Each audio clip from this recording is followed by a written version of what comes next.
the bull market back now. Look at this, crypto and stocks, NASDAQ, everything's bouncing.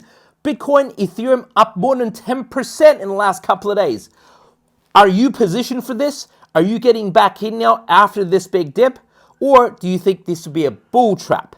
Well, you remember Pablo was the only one who actually identified the true cause of this crash, and it was due to the US dollar to Japanese yen, right, exchange rate. And I was the only one to warn about this. Essentially, as we told you many times before, NASDAQ and even Bitcoin and crypto themselves are under threat because all that money is now flowing back to Japan because US dollar is tanking hard against the Japanese yen. Here was my warning from before. Right, earlier than anyone else on the internet, this was like 2-3 weeks ago, saying the key here is to watch the US dollar, Japanese yen, and I predicted that the NASDAQ will crash to like the QQQ NASDAQ ETF would crash to around the 430s.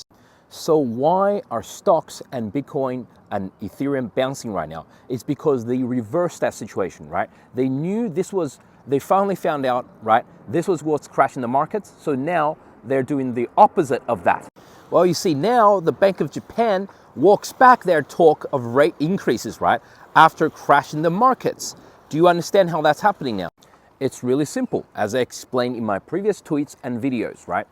When US hikes rates and Japan does not, then all the money from Japan flows into the United States because they can earn higher rates by just parking it in the banks in the US or in bonds, right? Now, Japan's hiking rates, US looks like they're cutting rates because a recession is coming, so now all the money flows back into Japan. And they're in a panic because some of them even borrow money like 5x, 10x leverage just to borrow from Japan and invest in the US.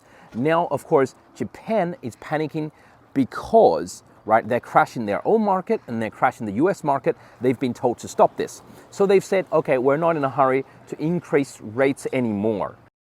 The NASDAQ, right, chart itself, and the orange line, right, is the US dollar to Japanese exchange rate. As the US dollar tanked against the Japanese yen, right, basically the NASDAQ just tanked, right? I was probably the first one on the internet to point out this relationship. And during this bounce, right, the US dollar bouncing against Japanese yen and the NASDAQ is bouncing as well. Same for Bitcoin. Bitcoin floated up even though that's the Japanese yen, right? Even the US dollar, Japanese yen was tanking because Trump was speaking around here. Trump was speaking here and, you know, it was very positive news for Bitcoin. But then it couldn't hold off. It also crashed, right? And now as USD Japanese yen's bouncing, the Bitcoin is also bouncing as well. Overall, I still think Bitcoin and stocks can rally for the next 2 or 3 months, but however, the key is still to watch the Japanese yen. Watch it like a